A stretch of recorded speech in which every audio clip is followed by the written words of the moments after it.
Hello students, good morning. तो आज की इस वीडियो में आप करने जा रहे हैं संवाद लेखन। कई कक्षाओं में संवाद लेखन भी पूछे जाते हैं। तो संवाद लेखन को आप इंग्लिश में क्या बोलते हैं? Dialogue writing.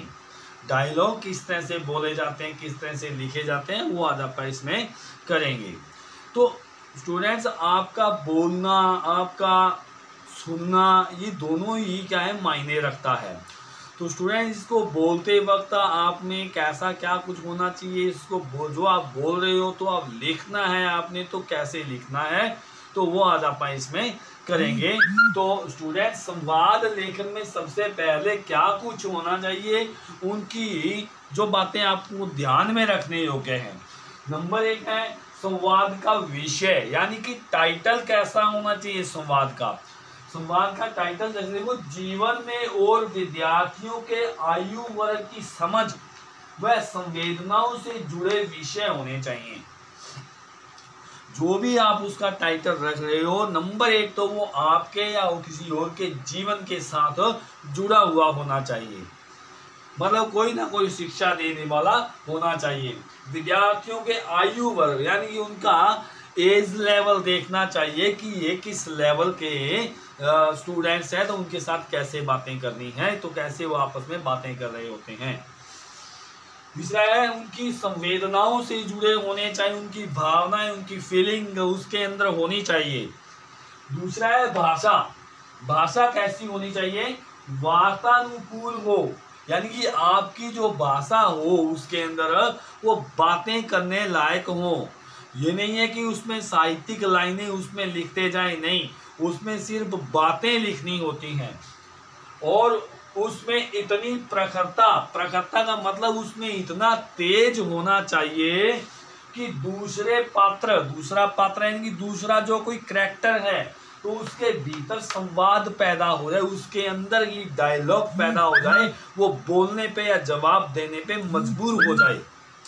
नेक्स्ट है संवाद में प्रभाव बना रहना चाहिए, यानी फ्लो बनना चाहिए। आपकी बातों में फ्लावर होना चाहिए, एकदम कोई बात को पीछे से संभालने वाला होना चाहिए। नंबर 4 पे है आकार, यानी कि उसका आकार कितना लंबा चौड़ा होना चाहिए आपके डायलॉग का। तो संवाद लंबे नहीं होने चाहिए, कोई भी डायलॉग है इतना ज्यादा लंबा नहीं होना चाहिए। यदि वो लंबा हो जाता है तो क्या होता है, वो अस्वाभाविक हो जाता है और उबाऊ बन जाता है, मतलब एक मूड ऑफ सा करने वाला सा बन जाता है। तो इस प्रकार स्टूडेंट्स ये बातें इसमें ध्यान में रखनी चाहिए। एक उदाहरण के लिए मैं आपके पास आपको ये एक करवाने जा रहा हूँ संवाद लेखन। एक तो अध्यापिका है और कुछ एक क्लास में बच्चे बैठे हैं, उन बच्चों की और अध्यापिका के आपस की बातें हैं, आपस के डायलॉग हैं, वो कैसे कैसे क्या बातें कर रहे हैं, देखिए। तो अध्यापिका, तो ये दो है हमारे पास, एक अध्यापिका है, कुछ बच्चे हैं। तो आप स्टार्टिंग ये मत सोचिए कि मैं बच्चों से करूं या अध्यापिका से करूं, किसी से मर्जी से कर सकते हैं, लेकिन एक आकर्षक बात स्टार्ट होनी चाहिए। जैसे पहले देखिए, मैं अध्यापिका से बात शुरू कर रहा हूं। अब अध्यापिका, छात्र जो भी हैं, जो कैरेक्टर होंगे उनका नेम इस साइड में आता जाएगा, और ये बीच में आपने ये जो लाइन मैंने बोला इसे समासक बोलते हैं, इसे भी आपने लगाना है। ये बिल्कुल लाइन सीधी होनी चाहिए, तो आपका जो संवाद लेखन है बिल्कुल बढ़िया बनेगा। देखिए, तो अध्यापिका है, क्या बोलती है अध्यापिका? बच्चों, तुमने आज का अखबार पढ़ा? पीछे क्वेश्चन मार्क। इसमें विराम चिन्हों का प्रयोग बड़ा एहतियात से बरतना होगा। यदि विराम चिन्ह सही तरीके से नहीं लगाए हुए हैं तो आपका वो डायलॉग नहीं रहेगा।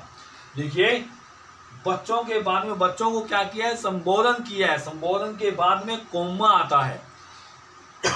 तुमने आज का अखबार पढ़ा? पीछे क्वेश्चन मार्क, क्वेश्चन पूछ रही है बच्चों को।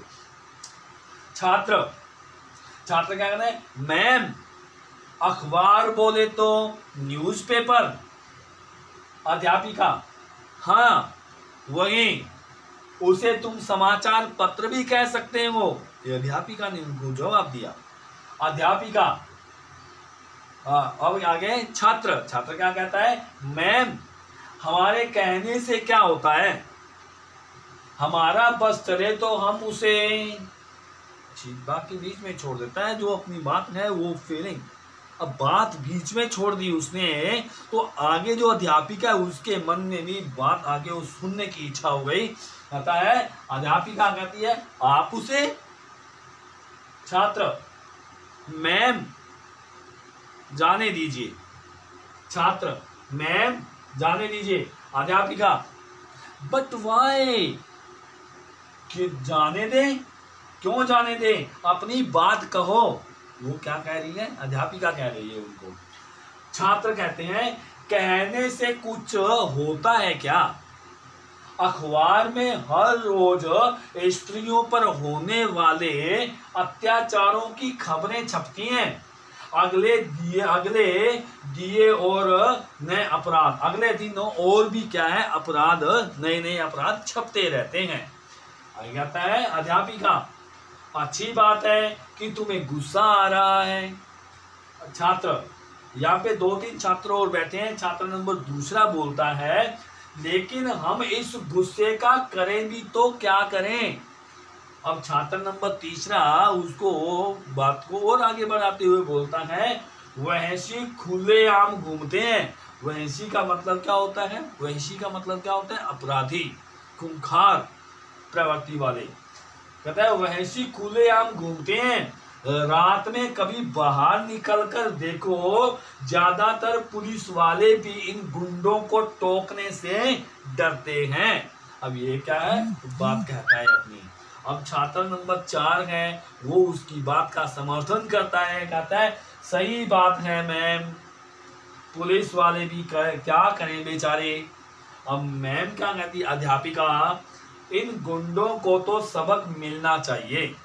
अब ये हमारे संवाद हमने यहाँ तक ही लिखा है। अब आगे क्या है, आगे आपने एंडिंग इसकी समाप्ति, अब यानी कि या तो सारे हंस पड़ेंगे, या सारे एक बात पे सहमत हो जाएंगे, या सारे कहीं चले जाएंगे, या सारे वहीं पर मतलब बैठ जाएंगे, तो ऐसा कुछ लास्ट में लिखना है। तो इसको हमने लास्ट में लिखा है सभी हाँ में हाँ मिलाते हैं, सभी हाँ में हाँ मिलाते हैं। तो यहाँ क्या है, ये हमारा संवाद लेखन समाप्त हो गया है। तो स्टूडेंट्स जरूरी नहीं है कि यही पेपर में आएगा, कोई भी आपकी आपस में बातचीत हो सकती है। मान लीजिए कि कोई मैच हार गया है तो टीम में 2 आपस में बात कर रहे हैं, वो उनकी बातें भी लिखो, या कोई बस में आप जा रहे हो, कहीं पर एक्सीडेंट हो चुका है तो आपस में बात कर रहे हो, एक्सीडेंट क्यों हुआ है, कैसे हुआ है, उसके बारे में डायलॉग आप लिख सकते हो। कोई भी कैसे भी आप उसका विषय बना करके उस संवाद आप लिख सकते हो। तो स्टूडेंट्स इसका ये उदाहरण जो मैंने आपको दिया, इसी तरीके से आप अपनी नोटबुक में भी 1-2 उदाहरण लिखिएगा। धन्यवाद।